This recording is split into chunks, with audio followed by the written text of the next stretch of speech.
So, good morning, everybody. Are we good? Okay. Thank you all for being here. We appreciate you so much. For those of you that haven't heard, the reason I say good morning is because it forces you to pay attention to me. A little speaker trick. You're free to steal it for the next time you do a presentation. It's a really good way of commanding. Oh, what did you say? Oh, we're here now. So today we are going to do the second of a series of mini workshops on the Climate and Energy Action Plan that the City of Ashland has. This presentation will be broken up into three parts. We have three different speakers.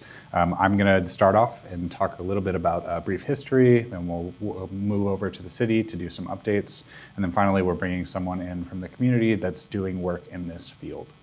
So the topic this month is buildings, which is different than last month, which was in March. We did transportation, and I'm filling the gap as I work through some technical difficulties.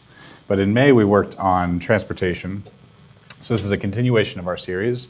But before we really hop in, we're going to do a land acknowledgement, and hopefully it stays. Thank you, slide. So our land acknowledgement, as an organization based in the Rogue Valley, we gather here on the occupied land of the Latgawa, Shasta, and Takelma people. In the 1850s, tribes were displaced due to the gold rush and colonization of southern Oregon. This brought war, starvation, genocide, and the erasure of the local tribes. In 1853, the Rogue River Treaty was signed, where three tribes were forced to cede their land of the upper Rogue Valley and relocate to temporary reservations, the closest one being located at Table Rock.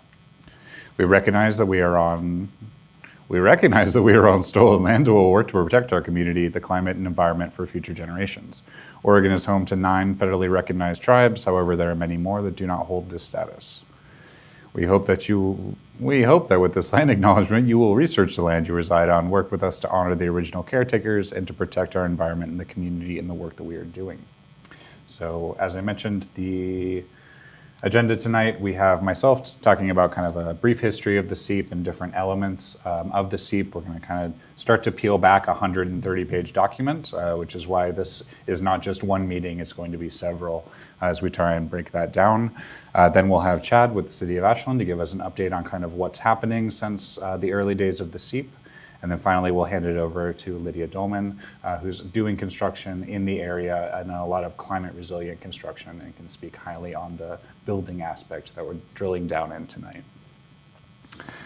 So to kick it off, I've got, just to start, a question for you. What actions have you taken on your property related to building efficiency, or what would you like to do? Turn to someone next to you, say hello, and we'll start by just having a little conversation.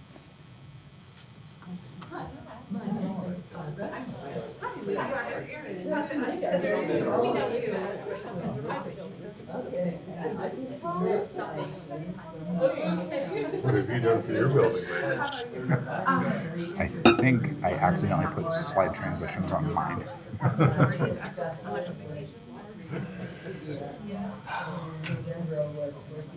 Why do you guys keep me around?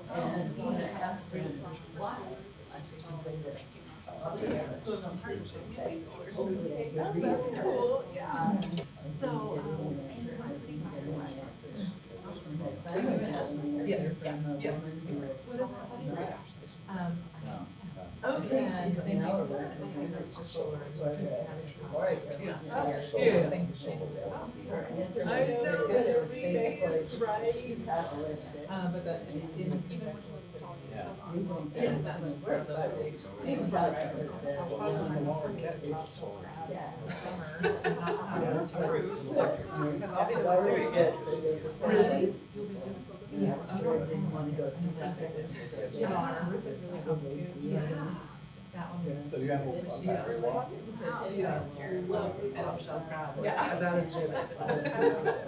Wow.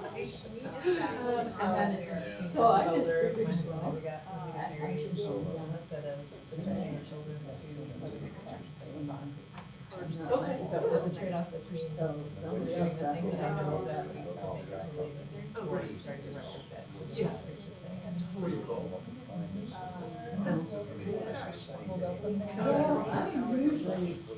Okay, yeah, so it's a just having routine and incorporated into law.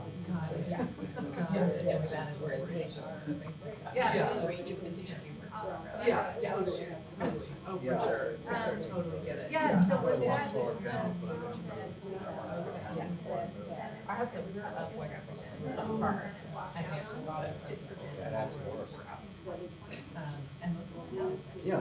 The interesting is, most of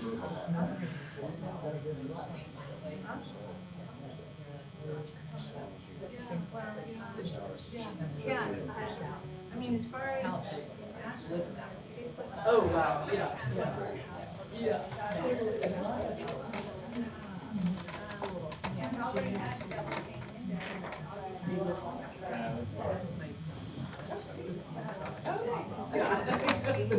Well, I guess he's more willing to listen.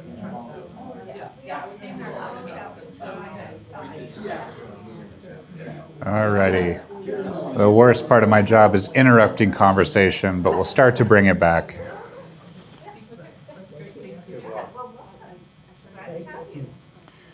Alrighty.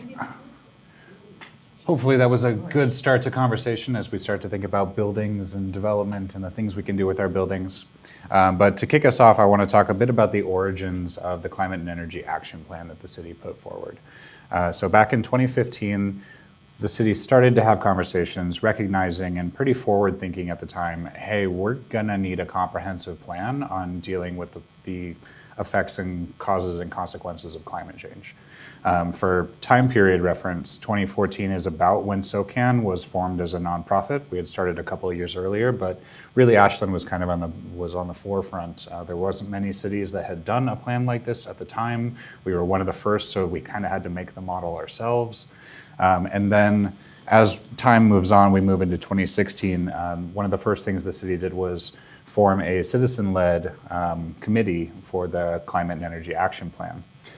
Over the course of 2016, this committee worked very tirelessly out in the community, kind of filling the gaps between what a municipality is capable of in terms of wide-ranging input and community resources and engagement. And over the course of 2016, they did three public open houses. About 240 residents participated. The online survey, there were several of them. In total, we had about 135 responses. They engaged 15 local organizations, nonprofits, and civic organizations. And then there was several workshops with city staff members. Recognizing that Ashland has a population of like 21,000, that doesn't seem like a lot, but if you've ever tried to get someone to take a survey, you know that that's actually pretty impressive, that it wasn't just like 5 and one of them was just random gibbly words. But we got a lot of usable material. So that gets us to some of the milestones in terms of the adaptation. So in 2016, as they're going through the process of engagement, the City Council held their first study session in 2016. In November of 2016, the final open house, and then the compiling of all the survey data and all the public comments and the thoughts from the city staff and all those engagement opportunities came together and began to get compiled in a way that could be given to the City Council to kind of make a decision. In February of 2017, the CEAP was presented to the City Council, and then a month later, it was officially adopted by the city and became our comprehensive plan on climate and energy. In the original goal document, our goal for Ashland was an 8% annual greenhouse gas emission reduction and carbon neutral by 2030. Weren't we bright-eyed and bushy-tailed in 2017, thinking that carbon neutrality was a mere 13 years away? Oh, what a good time. But we're still making progress on the goals. Unfortunately, with the 8%, the last full greenhouse gas inventory done in the Rogue Valley was in 2014. If you can't find that document, we have a copy on the SOCAN website. And I know from listening sessions that there's another entity in Jackson County looking to gather the funds to do another greenhouse gas inventory, which would be a good 12-year check-in. Wish that was a little faster, but it'll be good to have the benchmark from 2014, and then hopefully this other entity will be able to do another large-scale analysis of our greenhouse gas emissions as a region. There are ways that we can make numbers work to get an approximation of what our impact has been, but it would be really nice to have that full greenhouse gas inventory. Focusing on, my apologies, The vision of the document I distilled into what is the CEAP? The CEAP is Ashland's goal for a resilient and sustainable future. That is why we as a community, we as the city staff put together a 130-page document, was focused on this goal. And as an executive, I love a good vision statement, but I'm also concerned with like, how do we do it? A vision is cool, but how do we get there? So the different elements of the CEAP are these 6 icons here, and they're also the themes of these bi-monthly workshops. So we're gonna be analyzing different pieces of these 6 elements over time to try and really dig into this 130-page document to make it more accessible for people to engage with. There's a few that we've had to split. In May, we did transportation, but we skipped land use because land use kind of needs its own time, in the same way that we're doing buildings, but not focused on energy today, because energy kind of, again, deserves a full workshop in and of itself. So we'll be rolling through these every other month until we've conquered all 130 pages of the CEAP. But today we're focused on buildings. But before we dive into the building focus, I want to kind of look at each of the pieces separately, just to kind of isolate what is in the CEAP. Let's start to break down what's in those 130 pages. So the first, in no particular order, what I just dubbed element 1 is urban form, land use, and transportation. The left side of the screen will have the first paragraph of the CEAP in it.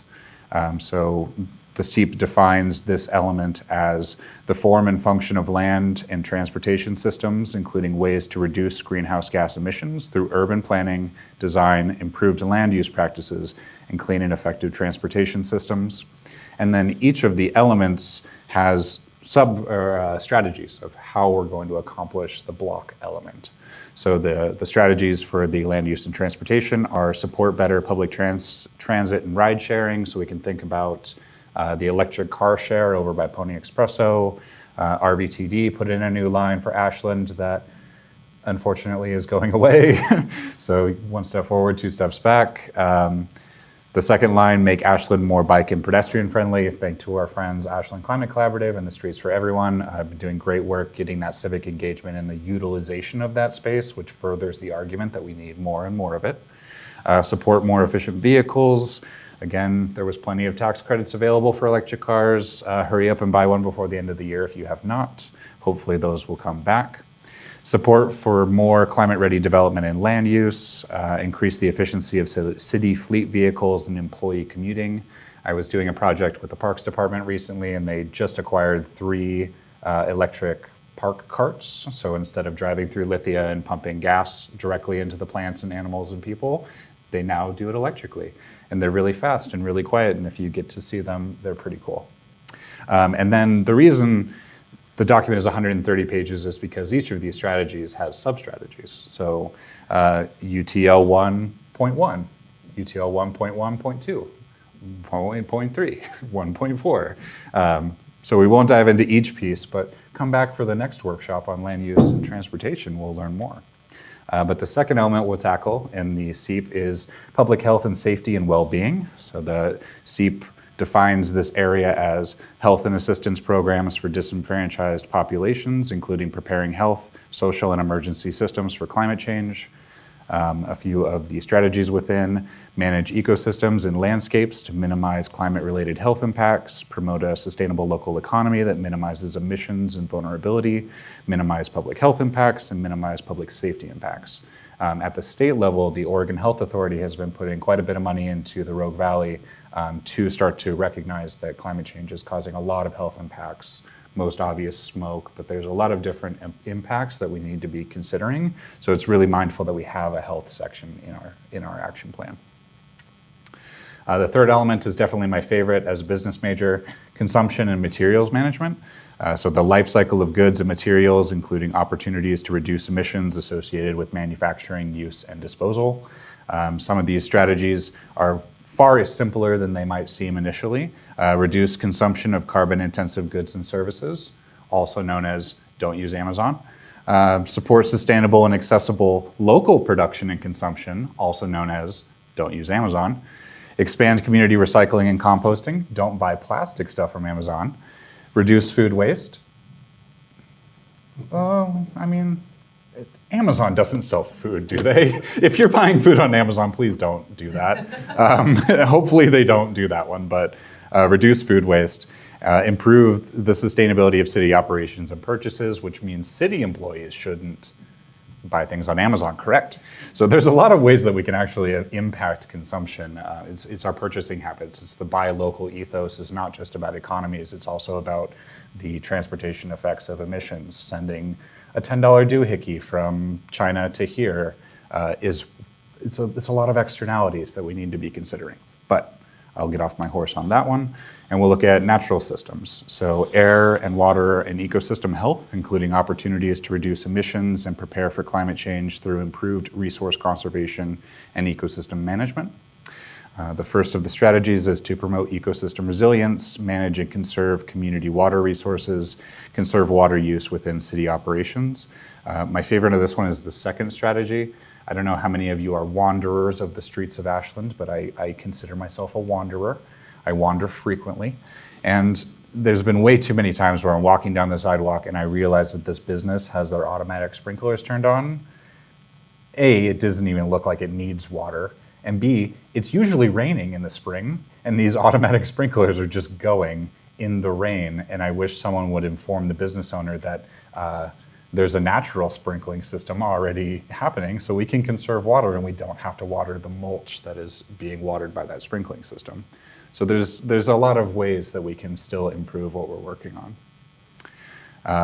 Element number 5, cross-cutting strategies. This is sort of a catch-all of things that didn't quite fit into the other plans, but are still very important. So activities that address climate change more generally or across multiple sectors. I also think of this one as the SOCAN slide, because first, educate and empower the public. Hello, public. I hope you walk away educated and or empowered. Number 2, educate and empower city staff. We have a city staff here. I cannot educate him, but hopefully he feels empowered too. Strategy 3, mainstream and integrate climate considerations. So when we're looking at things, it's not just the cheapest option, it also has to be the ecological option. And then strategy 4, engage with other governments and organizations around climate policy and action. Also something that SOCAN works to do. So we claim 1 and 4, claim like territory, it's ours. And then finally, I left this one for last. This is building and energy. This is the focus of our conversation tonight. Energy use in residential, commercial, industrial buildings, as well as opportunities to reduce energy use, expand renewable energy production, and prepare buildings for a changing climate. A few of these elements here are support cleaner energy resources, encourage increased building energy efficiency and conservation, maximize efficiency of city facilities, equipment and operations, improved demand management, and that one's worded slightly technically. It's 110 outside and everyone and their dog just turned their AC on all at once and putting serious demand on the grid. So how do we make sure that that demand doesn't make us end up like a Texas where they don't manage demand quite as well and then the power goes off for a couple of weeks. And then finally, prepare and adapt buildings for a changing climate. Recognizing climate change has impacts, and it's surprising how quickly a building can go from a building to a bare plot of land. And so we have to recognize and we have to change our behaviors in order to make sure that we're doing what we can to keep our areas and the places that we live livable. At the end of each of the sections in the CEAP, there are community suggestions that are basically, hey, you just made your way through this section of a document. Here's a couple of things that you can do right now to start to make an impact. The first is home or business energy and water efficiency. I already mentioned the example of a business that just lets their water run freely when it's raining. Don't do that, please. Then there's the basics of weatherization, equipment upgrades. The key for this one to me whenever I get approached by this topic is when you reach the end of the usable life cycle of something, that's when you really start to make considerations on when to move next. I don't think many people are in a position to immediately rip out their systems and put in heat pumps, but as that system gets older and you get to that point, same with your car, at the end of the life cycle of an internal combustion engine, that's when you should start to be like, oh yeah, okay, maybe I should be looking at hybrid, or maybe the prices of electric have started to come down. So just kind of keeping it top of mind. Explore participation in renewable energy programs. Community solar is amazing and we need way more of it across the country. And we've got a few amazing programs here with Electrify Ashland now, with Solarize Rogue. I won't get into it too much, but if you've never heard of solar or community solar, I would do some Googles because it is a really interesting way of sharing community solar. And then think small before you buy or rent. This last one came up in a workshop that we held last night by an anthropologist who pointed out that over the last 50 or 60 years, house sizes are getting much bigger and the number of people living in those houses is getting much smaller. So in the 40s and the 50s, a 3-generation household kind of just made sense. You had grandma, grandpa, kids, grandkids under the same roof. It's not that that doesn't happen anymore, but there is definitely a pervasive, let's make the biggest possible house and then just put 2 people into it. And then not only is that a land footprint, but it's an energy footprint, and it's just a consideration. Do we need to make places as big as we do? How can we better use our land? How can we better use the spaces that we have to not just have 2 folks in a 10,000 square foot house? So I thought that was a really good point that I wanted to bring up from last night. And then, why does the CEAP still matter? Assuming that my slide will pay attention to me and not keep going. No, it does not. Okay, read really fast. Well, okay. I'll tell you what that slide says. So why it still matters is because the CEAP in its 130-page glory was never meant to be something you knock out in a weekend and then we call it a day and good job everybody, we saved the climate. It's a 130-page plan. It's a plan for the future. So it's looking at a continuous cycle of changes and implementation, and this works and this doesn't. And so we need to keep coming back to it. It's been 10 years since the original concept in 2015 was starting to be bopped around. And do we wish we had accomplished everything in 10 years? Yeah.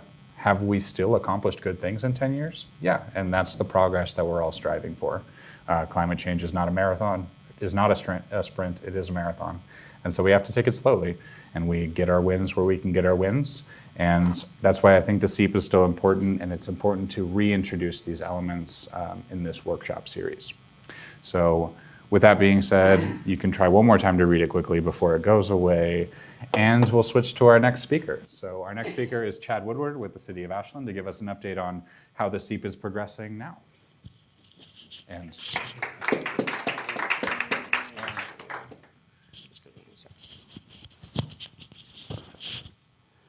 all right, seems like this works.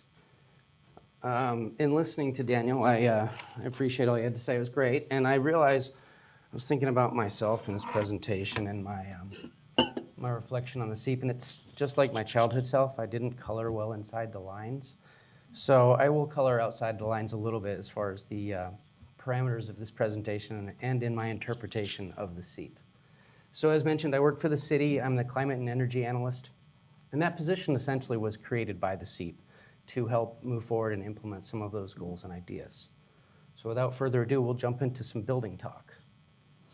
All right, so overarching goals of the CEAP, and they apply to most of those subcategories, right? We have the mitigation or emissions reduction as goal number 1, and we also have a resiliency goal as goal number 2. My focus will be more on goal number 1. That's the work I do in my department. I work, oh, this came out very interesting when it moved here. I work in the electric department, and we have a climate and conservation division within the electric department, but we also do a lot of work in the resiliency realm, and that's primarily done through the wildfire division of the fire department.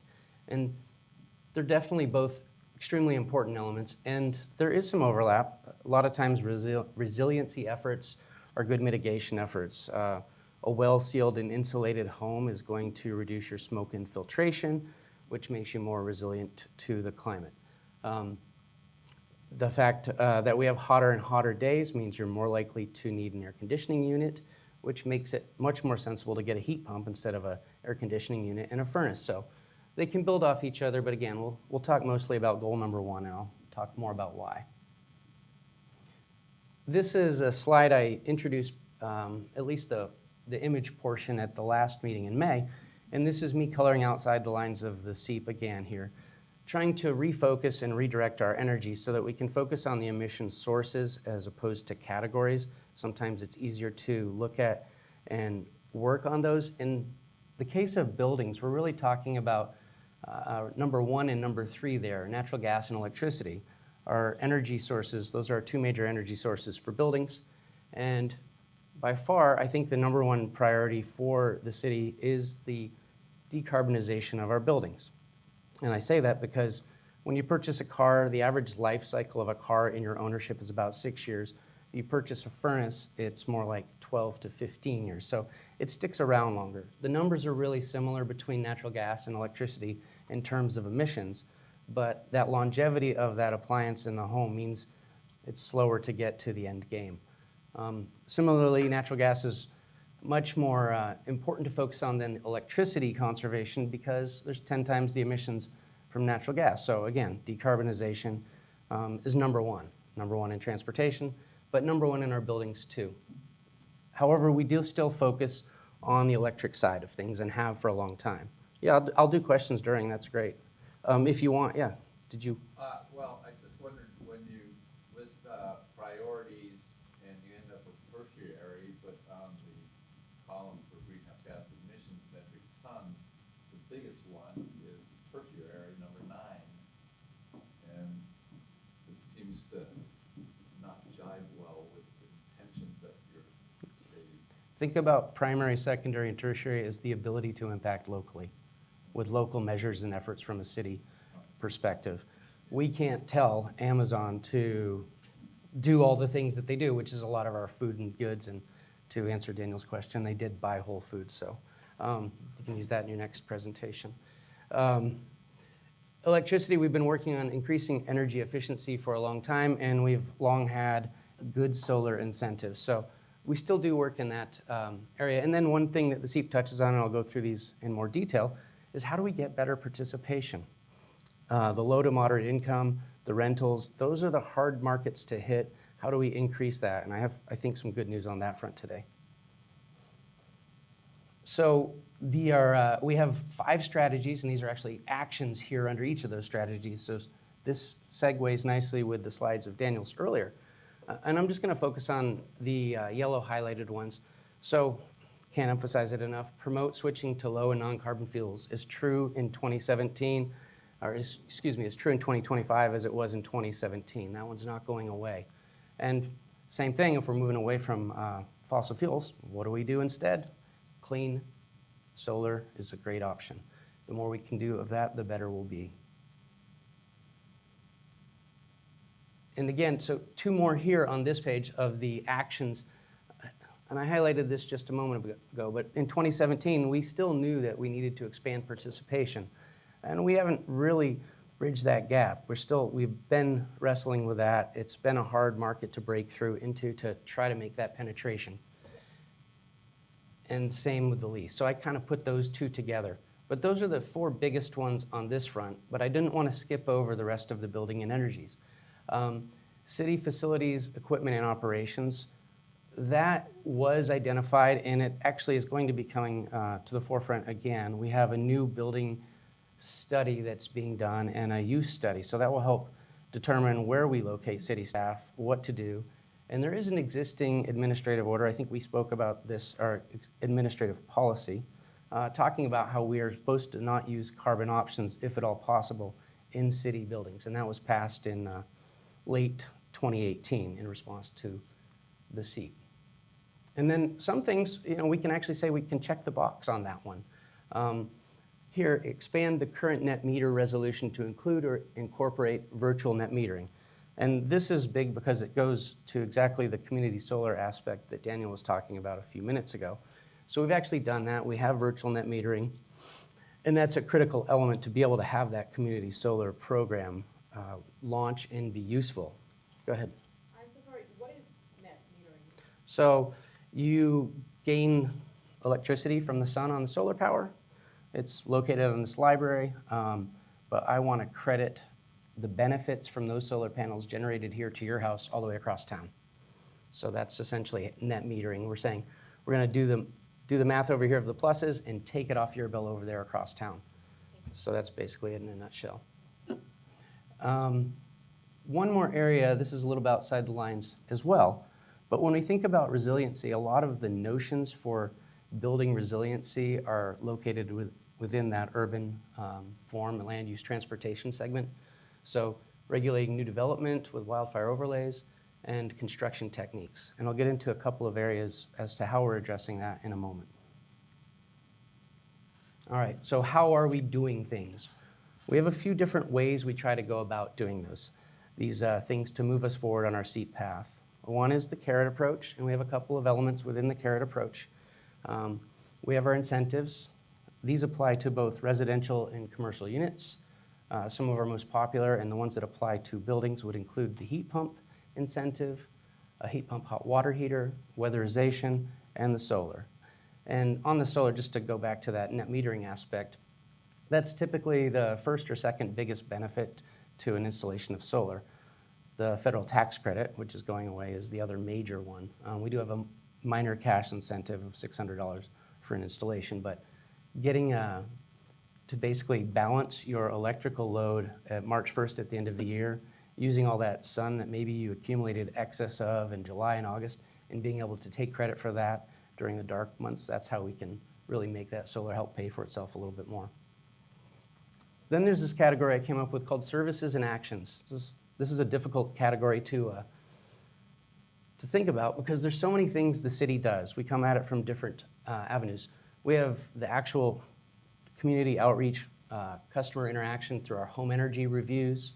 We've got our water use analysis for both inside and outside purposes. You can have a wildfire risk assessment done to the exterior of your home. But then there's elements that are really important and critical functions, like planning, the CEAP being one. If we don't have a plan, we can't follow it, we can't move forward. The other one would be the Community Wildfire Protection Program that was just completed. And again, that's gonna really dive into those resiliency matters. The high-level goal in there was having 90% of homes fire resistant by the year 2036. So that's a pretty big, bold goal, but it's a great one to have where we live, right up against the mountains. Another large goal that impacts and helps the entire community are things like the Ashland Forest Resiliency Project, where they're thinning and trying to get it back to more of a native species cover, removing overly dense forests so that we don't have that zone that can burn really intensely and bring it right back into the city. So trying to mitigate the adjacent harm, trying to mitigate the harm actually on your property, both work together. And then we have our sticks too, right? There's no good picture of a stick, so you have to throw a dog in there to make it look like anything worthwhile. So we do have some sticks. As a government, there are mechanisms you can use. We have ordinances and rule changes. One of the most recent ones was the carbon pollution impact fee. I'll do an informal poll now. Has anybody heard of that? It was kind of a big deal over the last couple of years. Essentially, if you're building a new residential structure, you will pay a fee based on the social cost of carbon for installing fossil fuel burning appliances. That could be a furnace, a hot water heater, a stove, a fireplace, or a clothes dryer. And they're based on your expected ratio of usage. So it's an upfront social cost of carbon life cycle fee for those appliances. We also, in that resiliency realm, we have created prohibited plant lists. This is interesting. I think the phrase I came up with last time in May was climate change just makes things harder. Every choice is harder. So you know what a great low water plant is? It's like rosemary. It's also flammable. So it's like, which one do you choose? Sometimes it makes you go crazy a little bit. So sometimes watering a plant a little bit more and not having a super low water plant is actually good for the resiliency of your home in that situation. Again, tough choices. Right after I built my fence, they came up with this fire-resistant fence connection law. It's anywhere within 5 feet, or if you have that elbow that maybe comes to the house, that's supposed to be fire-resistant now, so that you don't have that continuous burns a house, burns a fence, burns the fence into the next house, continues down. So having that fire break between homes, that's another rule change that we made. A weed abatement rule, and then development standards for wildfire lands are in our city code as well. So those are more of the stick regions. This page here, if you go to our website, and I'll have another QR code at the end to look at, This will take you to our climate page, but there's good links to any of the fire-related elements as well, so that's why I think that's a good one-stop shop for the links on that one. All right, so our focus areas. We know natural gas, we know electricity, we know we need to decarbonize. That's our number one priority, at least from my perspective. And that's all about the heating of things in a home. If you think about it, that's really all you're doing. You're burning fuel to heat things in your home.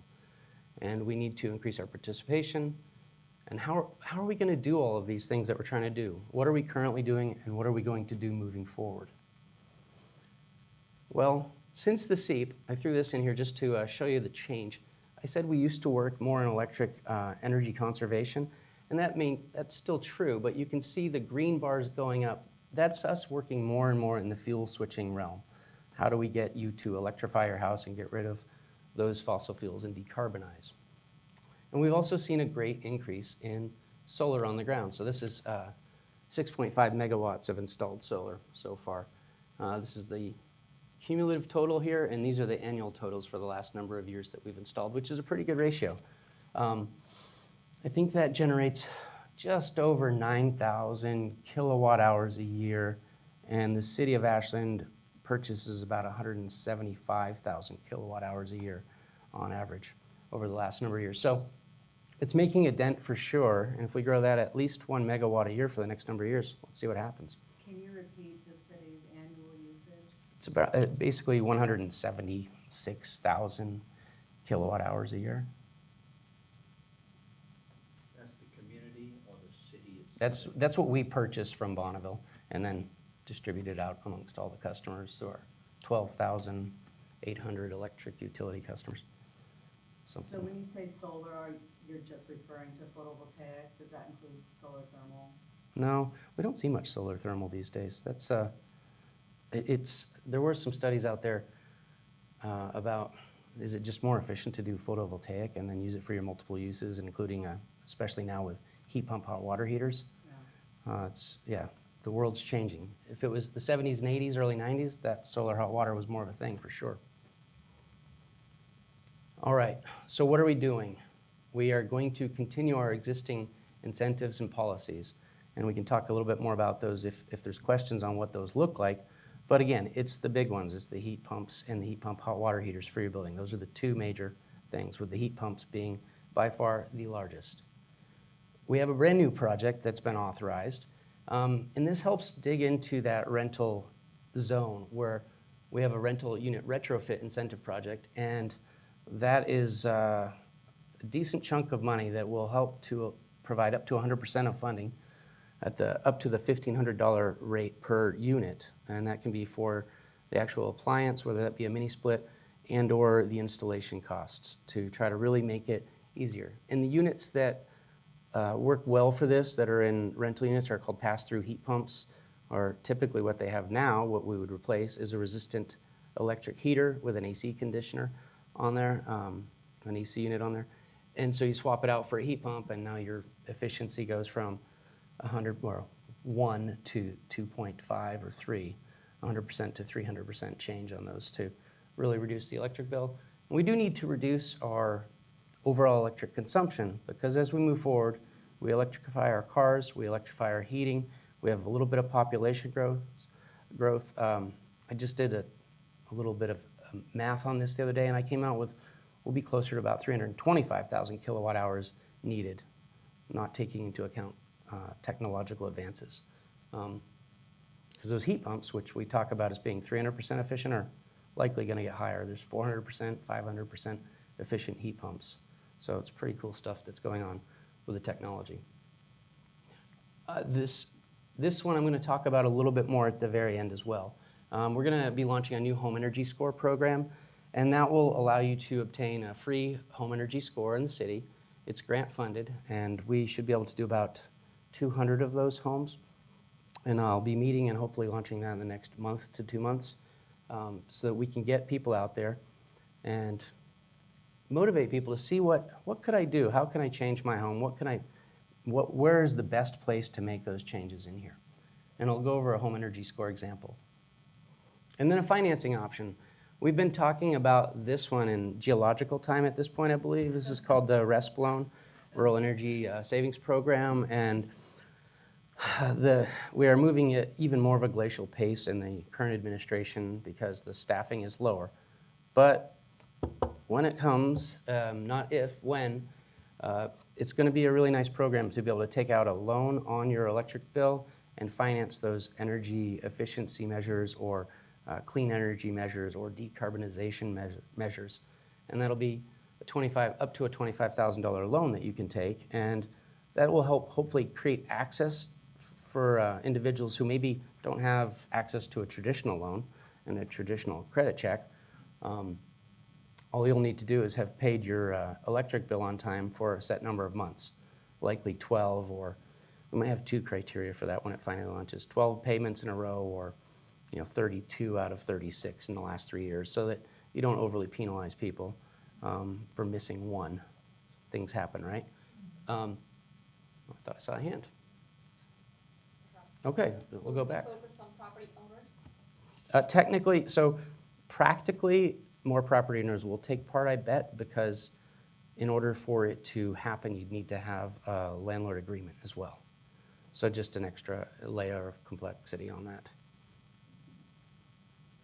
All right, so what else can we do? And I think this year's been a good year for us to come up with some new ideas. We just worked through this at City Council's urging and along with the CPAC committee, the Climate and Environment Policy Advisory Committee, and we hammered out some ideas. So one is we want to bump up our base level incentives a little bit, try to peg them closer to some of the other incentives that are out there.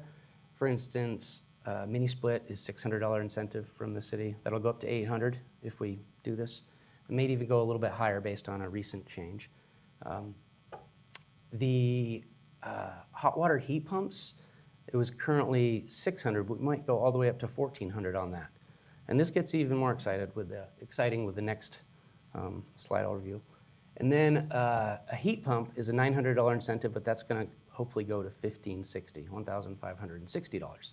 So trying to get those base levels up there to further encourage people to move forward. And who's it hardest? The people who have the least amount of money. So what can we do to address that? We came up with the notion of a multiplier. If you qualify as low or moderate income, you can get double the value of that incentive to apply to your purchase and installation of that new heat pump. So that starts to put things a little bit closer to. And the other thing that we think about with low and moderate income folks are they may not be able to receive that tax credit. It's less of an issue now because no one's going to receive that tax credit soon.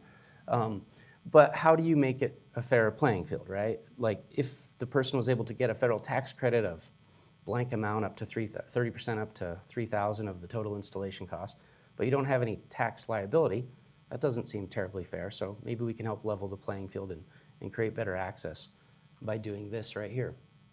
So pending approval, that's basically the name of this slide. And this is the one thing that hopefully goes against what Daniel was talking about is you don't go out and just buy a heat pump when your furnace is 2 years old. But if you want to be electric ready because you don't buy a heat pump when you have a gas furnace and it goes out and it's 20 degrees outside, right? So you need to be ready and be prepared. How can we help people be ready?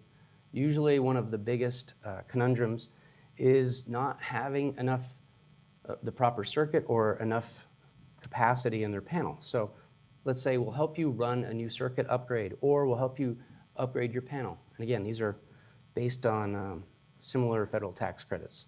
You can claim both if you have the tax, but at least this is an option where you can apply it here locally and moving forward, it will still be available if we pass it.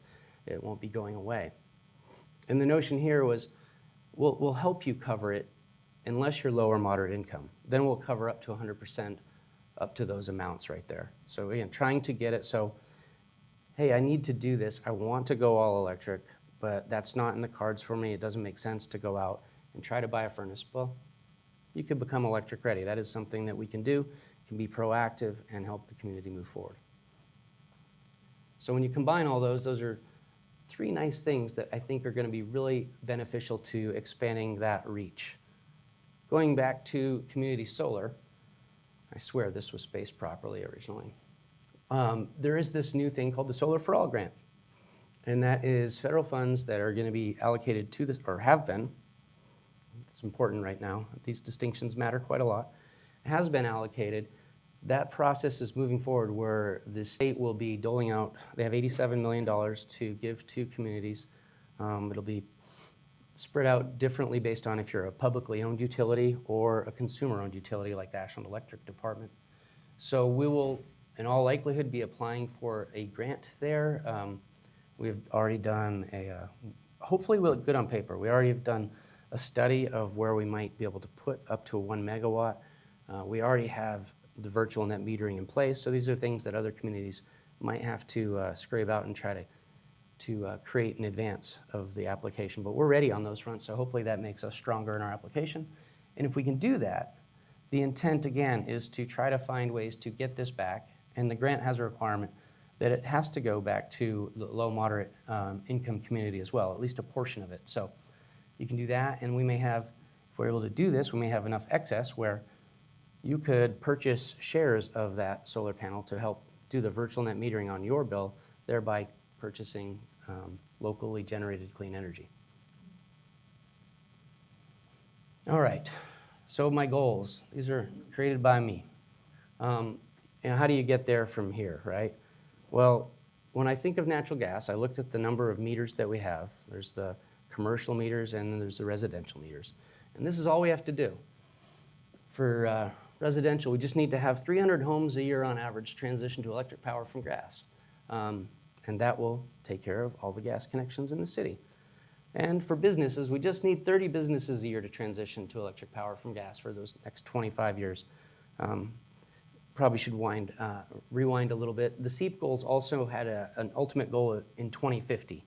So we are here. It's this nice round number. I like round numbers. 25 years away from 2050. This is the time. Let's get moving. We've got a way to get there. Everyone can take part. And like I said, priority number one seems pretty achievable, right? Especially as we roll more things out, the technology gets better, and frankly, the logic gets better from a cost perspective. Gas is likely to continue to go up at a higher pace. Electric, those resistance heaters, that's our biggest electric enemy right now. They're, a third as efficient as a heat pump. So let's get those out. Let's lower people's bills. Let's reduce our overall consumption so we have capacity to switch our cars, our heating, account for our population growth that we're likely to have a little. We don't grow a lot in Ashland, but a little bit. And then weatherize as many homes as possible. And when I get to the slide with the home energy score, you'll see how important that can be as far as reducing your costs and reducing your carbon footprint. And then what if we do that thing of at least 1 megawatt a year? That's what I'm anticipating to actually happen right now. We're close to that. We did over 1 megawatt last year in some of these larger projects that come in. Ideally we would do that for the next 25 years, putting us at about 31 megawatts of total on-the-ground solar capacity. It'd be great if we doubled that. If you've paid attention to solar prices over the years, solar prices, right? Battery storage, those prices are just dropping. It's very competitive. I think it's just going to continue in that way, and we'll have more and more solar. It'd be great if pretty much every house had solar on its roof at some point, at least those that are facing the sun. All right, so what is this gobbledygook? This is a lot of information up here. Do I have a laser? Oh yeah, these lasers don't work on TVs, I've noticed. Need a white thing. So this is what a home energy score looks like. You get it, it's 2 pages. I can pass the actual one around here if you want to look at it while I'm talking, because you probably can't read it up there. But we'll go through it. So in this zone here, you have your house information. So we're looking at a 1940 house with 1,300 square feet. Up here, we've got our energy information. We know that this gets a grand score of 1 out of 10 possible, and that's the rough energy costs. Those energy costs are based on their electric and natural gas consumption. We know their kilowatt hours and therms here. And based on natural gas, which is constant, you can always know the emissions rate for natural gas. But electricity, its emissions rate and carbon footprint vary based upon how you get your electricity. So You do the math and you get to the carbon footprint down here of 6.7 for this house. Over here, we've got what you could do. You could get all the way up to a 9 if you did the improvements stated, and you can save up to $900 and reduce your carbon footprint by 47%. So down here is what if you do the recommended improvements. And it just is priority, not the additional. So what you see is 1940 house, right? And this is built in 1940. Do you know what they thought of house building in 1940 in Greater Portland? It was cheap, hydropower, resistant heat, no insulation in the walls. And that's exactly the situation. R0 in the walls, R0 in the floor. It was running off of those dams. That was kind of the logic back then. And clearly, it was cheaper to build houses, but they didn't put any insulation in them. So the priority recommendations are, hey, let's actually get it close to code up here. This says from R11 in the ceiling, they did have that, which is a 2x4's width or thickness of insulation. They went all the way to R38 or 49. The duct insulation, they would wrap that and create an R8 value. They would try to do some sealing of the ducts to reduce how much is lost in the crawl space or the walls. And they say fully insulate wall cavities. I think that's vague because they don't know how much they'd probably be able to get into those walls. And then also get some insulation under the floor. That's probably a little ambitious, honestly. But if you did the things they recommend, that's how your carbon reductions would look like. But I was curious. The thing I think that is, and over here they have natural gas, hot water. They already have double pane, low E glass windows. And they say replace your furnace with an Energy Star furnace. Their existing furnace is 80% efficient. Every year, the efficiency goes up a little bit on a natural gas furnace, but you can't ever get past probably 99 would be a magical number, right? You can't be more than 100% efficient burning something. So the modern standard is 90 would be an Energy Star efficient. So you'd reduce, my math was about 70 therms of use a year just by switching that. However, if you think about it, with heat pumps too, and this is not doing any of this, just looking at the carbon footprint. If you replace the gas with heat pumps, being home heating and hot water, you would be at 2.3 metric tons for that instead of 4.88, which is, or 4.9 is what they wrote it as. And then if you add, and that's because of PG&E's electricity, which is a little dirtier, quite a bit dirtier, 19 times dirtier, in fact, than the electricity we have in Ashland. If you replaced the natural gas furnace and you had electricity from Ashland, it would be 4.73 metric tons reduction of carbon. So, and that I didn't go so far as to combine what that would look like with this. But clearly, just switching this to a heat pump upgrade would dramatically change your carbon footprint quite a bit. So again, decarbonize. There's no decarbonizing, but they gave them a 9. So it's a good idea, home energy score. It gives you things to look at. I would like to push a little bit more on the carbon front when we implement this, because I think that's not emphasized enough the way these are generated. So that'd be my little bit of a critique on that. But so this program is what we're going to have coming locally. You'll be able to obtain one. Well, technically it's going to be $200 credit to the home energy inspector to perform this. Hopefully they don't add anything on top of that. Still working this out. But it'd be nice for those first few hundred people to get a free one, get this moving. And then where this is really strong in other communities is when at the time of sale of a house, it's a useful tool to say, hey, I'm looking at this house or this house.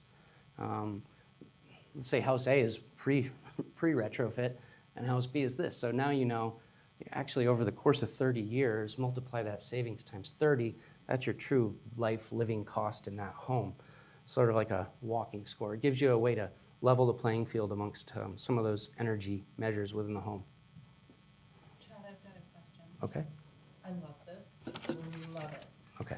When do you think it's going to roll out? I have a meeting Friday on this. The good news is the grant was through the Oregon Department of Energy. It was called their Energy Efficiency Conservation Block Grant. Turned out they had a little bit of extra money left over. It wasn't fully allocated. And so for those of us who are trying to roll out home energy scores, they are contracting with Earth Advantage to help be an implementer for the program. Ashland and I believe Multnomah County are the two places that will get help. So I'll be meeting with ODOE and Earth Advantage Friday to figure out what our game plan looks like and how they can help move this forward. So yeah, that's good news. Good stuff coming. And that was pretty much all I had to prepared for you all today. This will take you to a climate webpage if that's easier for people to QR it with their phone if they want. Round of applause for Chad. I don't know if I went over- Do we have any questions? Oh. Before Chad runs away. Before I run. Oh, thanks. Okay, Chad, I think I might have not quite understood something you said right back at the beginning, and I should have asked you this then. Tell me when to stop. I understood you to say, and I hope I misunderstood, that the greenhouse gas emissions from natural gas and electricity are about the same. No, I meant, I Please, did not mean Yeah, to say that. Is it on this slide that we're talking? I think it was there. What I may have might ran have my even words been together. before that. 10 times more emissions from natural gas than electricity. Okay. Thank you. I thought I probably misunderstood, but I'll blame I it on wanted me. to clarify. He said that, but then he quickly said it was 10 times more. It was kind of confusing. Oh, I said they're both areas where we have to look at for buildings because they're both energy sources buildings utilize. Like I said, I may have misspoke, but sorry about that. Okay, that's fine. It's a very I attentive thought audience. so. I thought I misunderstood or something. Thank you. I have one, because I didn't want to lie while I was talking. Something popped into my head. Okay. The last version of the new water treatment plant, when those conversations was happening, there was an element of putting rooftop solar on that. I didn't track it through its life cycle to see if that ended up in the final version of the plan. No, they did not. But they did, it was, the end product came out, and you may have seen this if you read the Ashland News that gets published weekly on the website. But we were able to, due to the energy efficient way it was designed, we ended up getting $90,000 in incentive money back from BPA based over lifetime energy savings that we're going to be seeing. So that's part of how we get our funding is Bonneville Power. We have a portion of funds that we need to basically earn back from them by implementing electric energy efficiency, not fuel switching. Awesome. All right. Any questions for Chad? I really just want to use the microphone. Everybody. I believe it's called a talking Really stick, cool. technically. How do you track which homes in Ashland are all electric? We don't. Basically, the way I can tell I can just tell you how many gas meters there are. Okay, got it. So as we see that, well, one, we don't have good numbers since 2020. I've made this point a few times in different venues. But as part of our new ordinance, we also had a clause in there stating that Avista, as our franchisee, they needed to provide us meter numbers and annual therms used. So hopefully, after 2026, we'll have new data. We'll be curious to see what those meter numbers look like after 5 years. It'll be just jumping 5 years into the future. Right now, we're just waiting forward blindly. I was thinking about the goal of 300 a year. Is this too loud? Am I too loud? Okay. And we are tracking through an electric sign program when a house has been declared as all electric. We're not verifying it, but we're going on what the homeowner is saying. So we're getting numbers. That's and good. I just wanted to let you know. No, that's We've great. got numbers for you. Thank you. All right. Do you have any incentives for conservation and operational, like, changes? Tell me more what you mean. I think I know what you mean, but Like with conservation, just reducing your energy demand. well, I mean, I guess it saves you money. that's the baseline. The thing I was thinking is we do have a new smart thermostat measure to try to help you be able to time it and reduce your kilowatt hour consumption. But like if you were say in the 500 kilowatt club or whatever, like you stayed below a certain level, there'd be an added bonus, like that type of incentive. We don't have anything like that, but there is the base tier of electricity and then a second rate on your electric bill. So sort of a market notion, I guess. We don't have, and this I think goes to the question about demand control, right? How do we, the peak, off-peak that you see in other communities, well, our electricity is extremely cheap. We're at 12 and a half cents, and I think that's when you factor in the city's tax, versus San Diego is about 37 cents a kilowatt hour. And so it makes a lot more sense. We have a 20-year contract, essentially locking in pretty low rates due to this unique situation we have. It's harder, but I think as we move forward and we see that kilowatt hour usage going from 175,000 to 325,000, we're going to have maybe better incentives or reason to want to push that, because our power prices as a utility go up if we pass a certain threshold and hit what's called tier 2, where the pricing jumps up. And those market forces really can help, and that's where solar paired with an EV in your driveway is a resilient home battery system that can help do a little peak shaving. So when it's 7 o'clock and your solar panels are churning out some electricity, but they need a little more help, maybe you could plug into or tap into your EV battery and not have that grid spike. Thank you for your presentation. I understand that you buy power and then you deliver and sell it to the customers. Are you in a position, are you allowed to institute peak pricing? I'm not saying I'm advocating for it. I'm just curious. Are you in a position to negotiate that? I don't know if our contract allows for that. Honestly, I don't do any of that contract negotiation, but yeah, it's yeah. So we, the City of Ashland, is the customer, and the households or the residences with a meter are the end user in electric department terminology. Took me a while to learn that. But yeah, so one, does it make sense? When will it make sense? I feel like that's still a ways out for us. We're just so unique in our situation. Perfect. One more round of applause for Chad, and then we'll switch to our next speaker. Alrighty. We'll go to Lydia. Fuzzy guy. Perfect. Woodward. Oh, it's a magnet. Perfect. All right. Did it work? Okay, there we go. All right. Oh, the clicker. Oh, the clicker. Should be able to just keep going on the top. Okay. I hit the button and we move forward. Okay.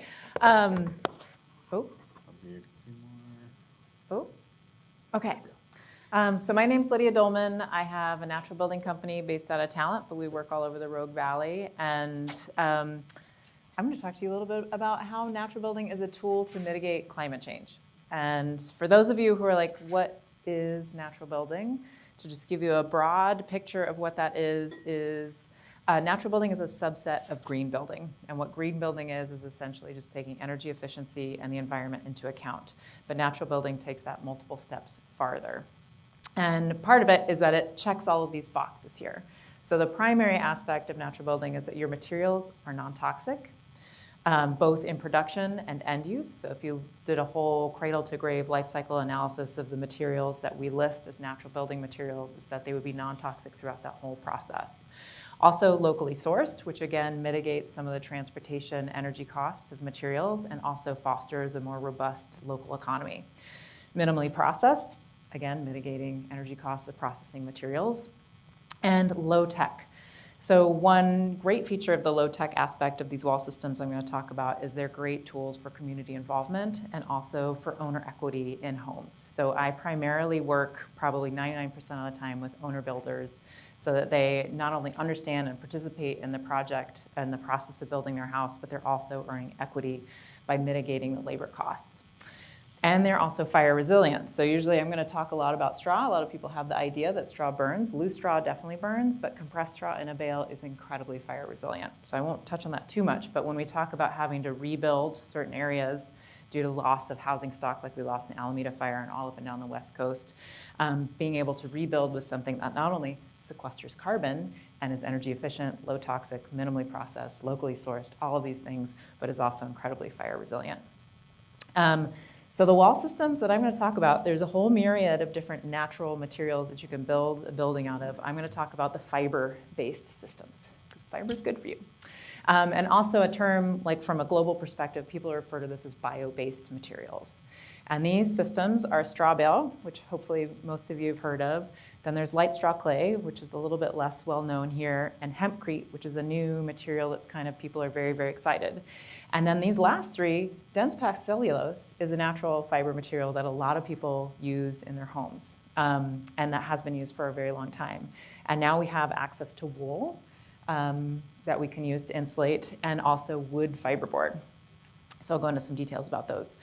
Other natural wall systems that people associate are, a lot of them are earth-based, whether we're talking about cob or adobe or rammed earth. And I'm not going to go into those because they don't necessarily meet energy code and aren't energy appropriate for the Pacific Northwest because they don't insulate. They're great thermal mass, but they're not great insulation. But some of them, like this is an example of a 1,300-year-old, or a 1,000-year-old 13-story cob building in Yemen. So they do stand the test of time.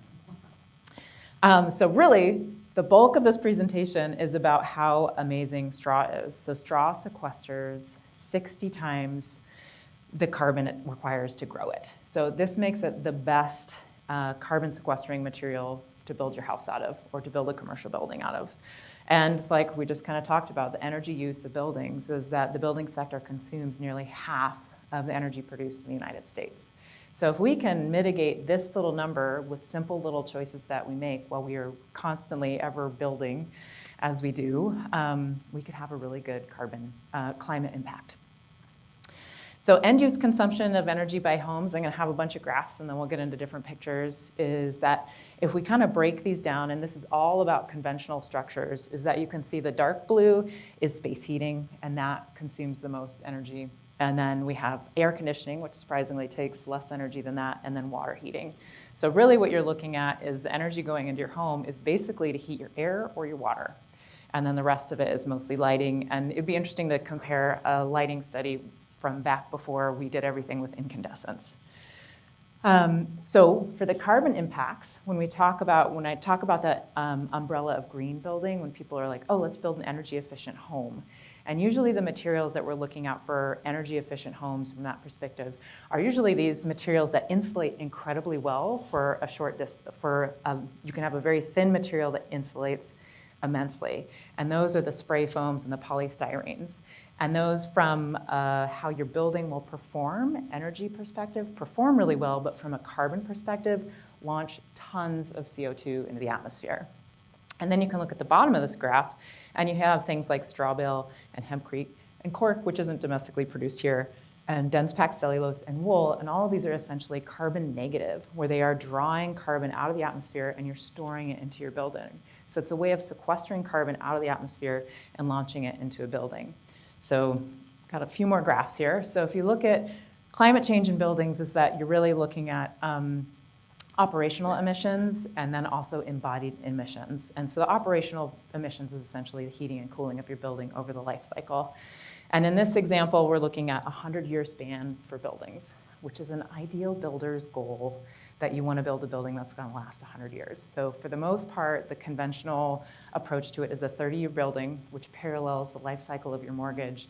And at that point, you've got to do remodels and builds, and depending on how those materials sustain themselves. And over that time, your operations, your energy inputs are increasing, just because if you think about it from a non-math perspective, I heat with wood, so it's like each year I'm adding another cord of wood that I have to burn. So if I burn 3 cords a year, every year for 100 years, then that's really going to add up at the end. So, excuse me, my voice is getting a little dry here.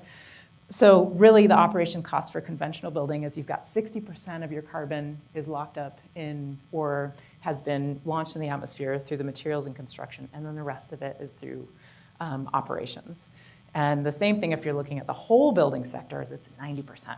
So once we jump out of residential building and we get into the really high embodied materials like concrete, steel, glass for big sky rises and major commercial developments, as our materials construction inputs get even higher. So my friend is super awesome, super genius, and he did all of these charts. He works at the Rocky Mountain Institute and is an incredible human being who I couldn't get his name to stick on here, but he did these charts, and it's essentially based out of Ontario, where you've got a thing called winter, which we don't really get here in Southern Oregon, although we got a little taste of it last winter. And this is a comparison of 3 different build styles. And one is just a typical building, meets all the residential building codes for Ontario. And so you have, down here are basically what it took, the materials costs from a carbon perspective over the course of 100 years. And the red up here is the energy costs. And then you get a net total of the amount of carbon emissions over the life cycle of 100 years. Here, this one, he had to do these numbers multiple times because he was kind of shocked to find out that a high performance build, and this is where those foams and those high performance materials come into play from a carbon perspective, where they just cost a lot from an environmental perspective, but they look really good on paper when it comes to energy efficiency of your building. And then what they did is a high performance natural build. So this is a straw bale structure that got built in Ontario, and you can see that it is negative for the first 28 years of its life in terms of its carbon emissions, because it has sucked more carbon out of the atmosphere and stored it in the walls than the cost it costs to operate it. And then over time, you're eventually, again, you're like piling up those cords of wood that you burn to keep it warm there. So this to me is the chart that really nails it in, that the carbon sequestration is so incredible with straw-based wall systems or fiber-based wall systems that we could be building these and start to kind of go back in time in terms of the amount of carbon that we've launched into the atmosphere. And with that, he also did this math where if we do a comparison, if we switched all of our residential building, this is applying to Canada and the United States, from here on out where we just started building straw-based or bio-based buildings that are high performing, is we'd be able to take 38 coal-fired power plants offline. So this is one of those things that sometimes, like particularly as a builder, where I get enchanted by the shape and the process and the community building and all of these things, and the carbon aspect kind of happens in parentheses. But it's things like this, when I read this, where I'm like, oh my gosh, this is an incredibly powerful tool, because we all live in houses. Not all of us are gonna build our own house in our lifetime, but we're all occupying space. And as we slowly begin to rebuild our housing inventory, as stuff gets outdated, we can replace it with something that has a really net positive impact. Okay, I think this is the last graph. But this is essentially through the Rocky Mountain Institute, where if we were to follow this trajectory of replacing our housing inventory with bio-based wall systems, is that we could be net carbon storing by 2040. This is a huge ask because it means that everybody's got to start building this way, and it's basically a revolutionary act. When how many people in this room have heard of straw bale before they walked in here? Maybe a few, but if I were to take a survey of about 1,000 people, some people would have heard of it, not everybody. So this is, again, like much of the work many of us are doing, it's education is like the first big step so that people understand that this is an option. And then the other aspect is incentivizing, and how do we remove the hurdles so that people can make this choice to move forward if they're building a home. So I'll just show a couple pictures here. This is the straw bale wall system. So if you're like, wait a minute, how do you build with these big fuzzy blocks that were out in a field a while ago? And what this is not hay, it is straw. And straw bale has been around in the United States for about 100 years. What type of straw? Straw, rice, wheat, oat, barley. You can also have baled paper, which people have built out of, super recycled. So basically any dry straw that's under 20% moisture and has a certain compression status is a construction grade straw bale. And traditionally most people built post and beam, where you have a timber frame structure, and you're just wrapping the entire outside in a continuous thermal envelope of straw bales. And they usually, from an R value, if you've got a straw bale that's about 16 inches wide, is about R36 to R40, depending on how tightly packed it was baled and how well the bales were installed. And then we've been experimenting with different types to kind of marry it better with conventional construction, because sometimes an owner is interested, but they can't find a contractor who's willing to execute the plan because they're a little bit weirded out by what this looks like. And then load bearing is the traditional method in which people began building with straw bales. Back in 1925, there's houses from 1925 in Nebraska, and it was basically people built with sod because sod was available, and then someone invented the baler, and someone was like, I'll just build my house out of that. And they realized that it performed really well, not only in the summer, which the sod houses performed well in the summer, but also in the winter. And then there was a big revitalization in the 90s, particularly when the Sacramento Valley banned the burning of straw. So it's a win-win for farmers, it's a win-win for builders, and it's a win-win for the environment. And then panelized is a new method, so I'll go into a little bit about that. So this is basically a conventional building on the exterior with straw bales just laid on the inside. So you can see it's these big fuzzy walls, you get these deep inset windows. And then on the outside, it looks just like a craftsman-style bungalow. So for some people, there's always an association with the Shire or Hobbit Village anytime you're building with some kind of different material, but it can look as conventional as you want it there. And on the inside, you know, the sky's sort of the limit. It is kind of a sculptural project given the way we finish the interiors because we're trying to use local materials as much as possible. And usually that is an earth-based render on the inside. So that's where if you're not using anything that's been heated or treated, then again, the minimally processed is you're getting much better points in the carbon department. And the other thing here is if we shifted all of our buildings so that we took advantage of what's called passive solar, and allowed solar access for whatever the building is made out of, is that would also be a huge energy savings. So what passive solar is in this picture, this is the winter sun coming in and hitting the floor and passively heating that space. And in the summer, the roof overhang blocks it so the sun does not come in and actively heat your home. So that way, you don't really have to do anything, and it doesn't really matter. Any house designed that way will perform better than a house that isn't situated in a way that if you let the sun shine into the summer, it's gonna get hot. And then this is panelized. So there's a few companies here along the West Coast that are trying to develop this. And what this is the straw bale wall panels are built in a factory.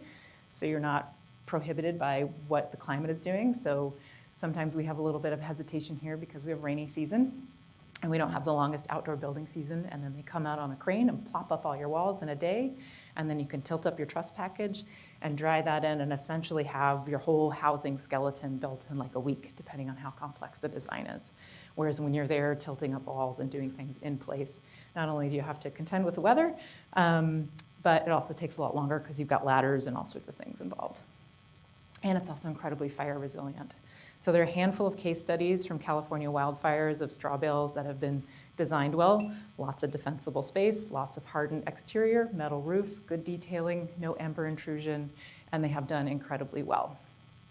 And then the next wall system is light straw clay. This was developed in Germany in the 1400s as a lighter weight infill between the traditional timber frame. If you think of those German villages or Eastern European, this was an infill system that got sort of reinvented and brought back to the States. And actually probably the godfather of that lives in Talent. His name's Robert Laporte and builds a lot of light straw clay. So, and it's just an infill system, so it works really well with any kind of conventional framing. And you either have temporary formwork or permanent formwork that then gets covered in some kind of plaster. And usually we're stressing earth plasters. So it creates really beautiful, beautiful spaces. And again, fire resilient. So with this, even more fire resilient because each little piece of straw has been wrapped in a clay slip. So that's the whole process is you unfurl the bale, you toss it with clay, and then you pack it into these walls and it dries. And then you have a very robust fireproof wall system. And hempcrete is the latest kind of modern invention of a fiber-based wall system that people are very excited about. I don't know if it's because people are very excited about hemp or what the deal is. But it is essentially, oh good, it's gonna right up there.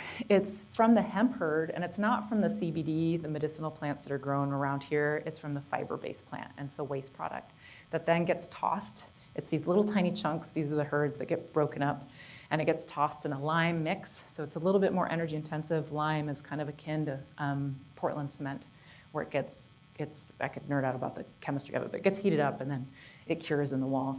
And it is not only very fire resistant, but it's also very water resistant because of the lime has kind of turned it into sort of like a brick that's there.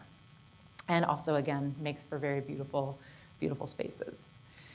And wool. So wool insulation, this is really amazing. And it now comes in a blown-in application. So if you're looking at retrofits or things like that. So I lived in Portland for a while, and I lived in a house that had no insulation. Very, very cold. At that point, I wonder how many cords of wood everybody burned through to keep their houses warm. And then we had our home retrofitted and blown in with, not with wool insulation, but we used dense pack insulation. And because dense pack insulation was sort of the blown-in cellulose of choice, but now we don't have as much cellulose stock to pull from because we're not using as much written media anymore. Everybody's kind of gone digital, so there's way less newspapers to recycle. So these two are actually on a cost comparison, even though the wool is actually from New Zealand. I think there's enough sheep on the Pacific Northwest that we could end up having our own industry, but at the same time, it's, again, part of what we call drawdown technology, where it's sequestering and storing carbon in our wall systems. And all of this marries perfectly with our construction system as it works. It's just a matter of educating contractors and educating homeowners. And then another new kid on the block is wood fiber insulation. And this, again, is a product that I've used products that have been, we import them from Europe because Europe seems to be at least decades to at least 100 years ahead of us in a lot of ways. And it's really great for retrofits because you can put it on the exterior of a pre-existing building, increase your R value, and then cover it with some kind of fireproof render, whether that's a lime plaster, which is the only one I'm going to recommend over a stucco. And you can also use them to insulate roofs. And the nice thing about it is it's utilizing waste stream products.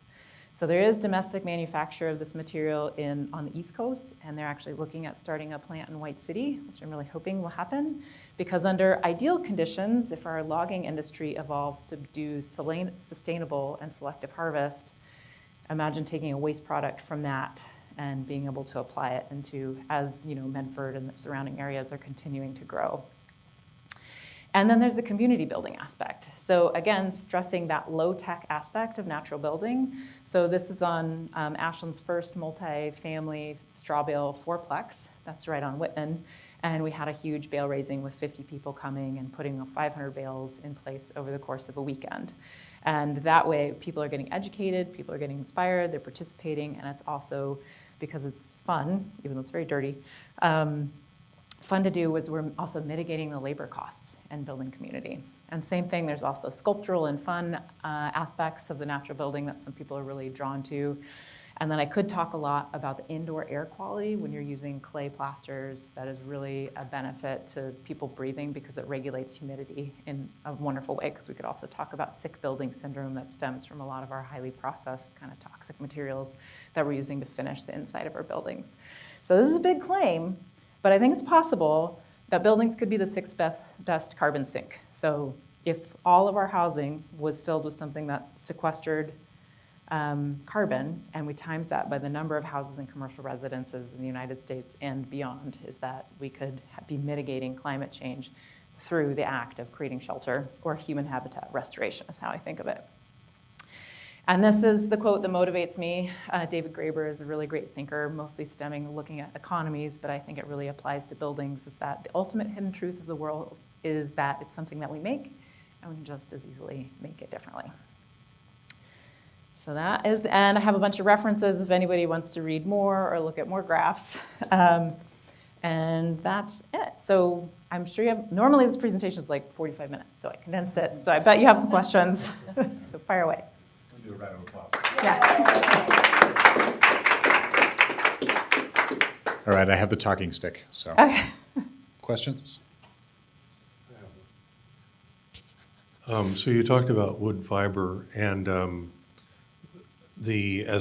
a retrofit, so you could just have like a regular wooden wall and put that over the side, the top of it. Mm-hmm.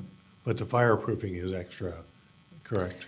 There are fire tests on just the fiberboard themselves, but like I wouldn't leave my shear, like my plywood or my OSB exposed. I would cover it with something more robust. And at this point, I don't think even though I love wood, wood's beautiful, I love working with wood, and it's a great actual carbon sink on a lot of levels, but only if it's harvested and done sustainably, is that it should be covered in something fireproof.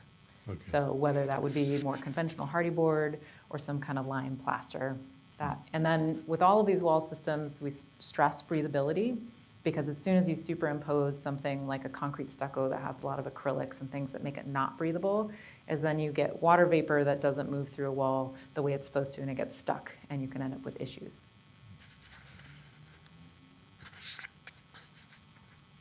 This was a great presentation. Oh, good. Thank you No, so much. Crammed it in there. Yeah, really well done. Do you have a website that we could visit to I learn more? do. My company is Earth Dragon Natural Building. Okay. Yeah. Awesome. And there was one picture you showed where there was the inside, the interior, and I was just curious, so you had the straw bale and then this interior, it looked like a plaster or something. Oh, but it's I the was- sunny passive solar. Yeah, Booth. exactly. Almost there. One. Oh, did I already do it? Nope, nope, nope. I know, sorry, it was early. Oh, there we go. There we go. What's that? Yes, so this is a straw bale. There's a mass floor here. This mass floor, instead of being concrete, is made out of earth. So it's finished with the linseed oil that hardens over time. And then what happens is that with the passive solar in here is it heats up that floor space. And that mass, just like a rock in the sun, sucks in that heat and then slowly radiates it out during the day. So during the winter months when the sun is low and it shines in and heats up this space, then you kind of are passively heating your building. And then if there was a side shot, like you can almost sort of see the overhang here, is that in the summer when the sun is higher in the sky, is that then this whole building is shaded. So, and that's just simple, and that could be done with any building regardless of what it's constructed out of. Yeah. Is that also the floor composition on the slide, a couple of slides later, where the mass panels are being installed? Because Oh. there's a rectangular footprint, and I was wondering what that is. It's probably concrete. So there is concrete in almost every building, and that's essentially required by our seismic just code. So what we try to do is we try to use our concrete wisely. Like concrete is an amazing building material, but it's just incredibly overused.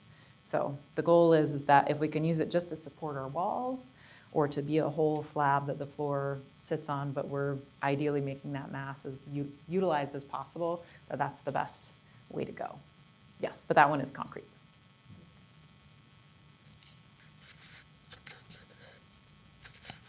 I think I read in the Ocean Spray home. Oh, yeah. Did you use low carbon concrete in that build as well? Yes, I think the whole of the carbon analysis of that is that it has a high amount of fly ash, and I feel like there's another material in there to make it as low carbon as possible. Since the architects, the engineers, everybody was very, very interested to see how low we could get the carbon on this. And then from figuring out those numbers is always an interesting task. So we did have some unique hurdles, particularly we did an exterior stucco with a rain screen on the outside, and at a certain point, we couldn't get information from certain companies. So certain things had to change in order to get all the numbers to meet our goal. But the inside of that building, the rice straw came from Northern California, and all the clay, I think we have maybe 40,000 pounds of clay. So it's a tremendous amount of mass.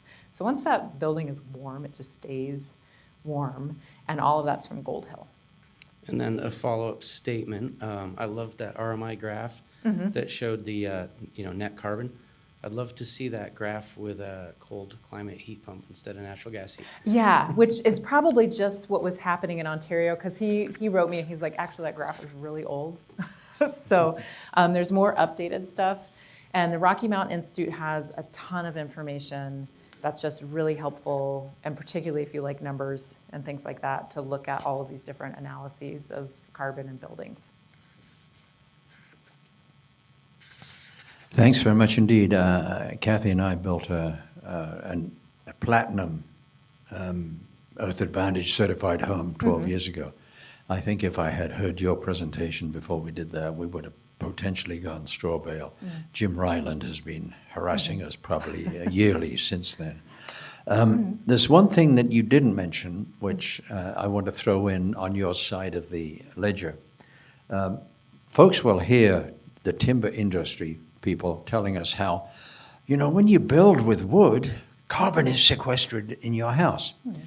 Of course, what they don't tell us is the amount of carbon that's actually in the home when it's built from wood basically is less than 20% of the carbon that was in the tree.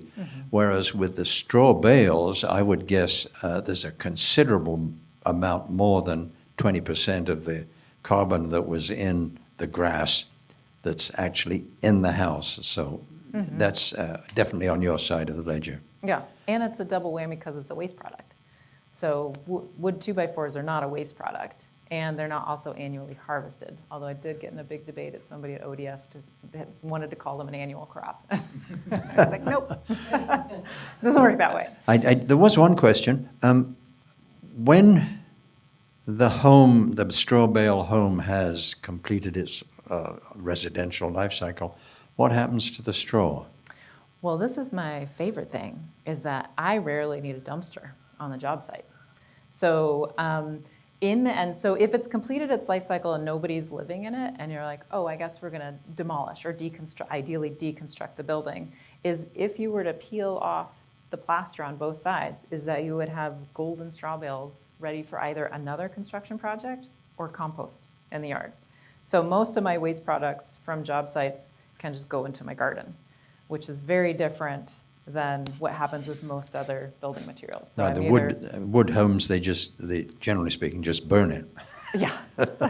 which is great for the carbon sequestration. Right, or they smash it, and, well, the other thing from a landfill perspective, it's, I forget the percentage of what's in our landfills, but construction and demolition debris is a huge chunk of what's going on in there. So for folks that work for the landfills, it's constantly trying to figure out how to sort that out. So Recology has their way, my husband works in wood waste management stuff, so they're just separating and trying to figure out how to make different products from what came out of a building remodel.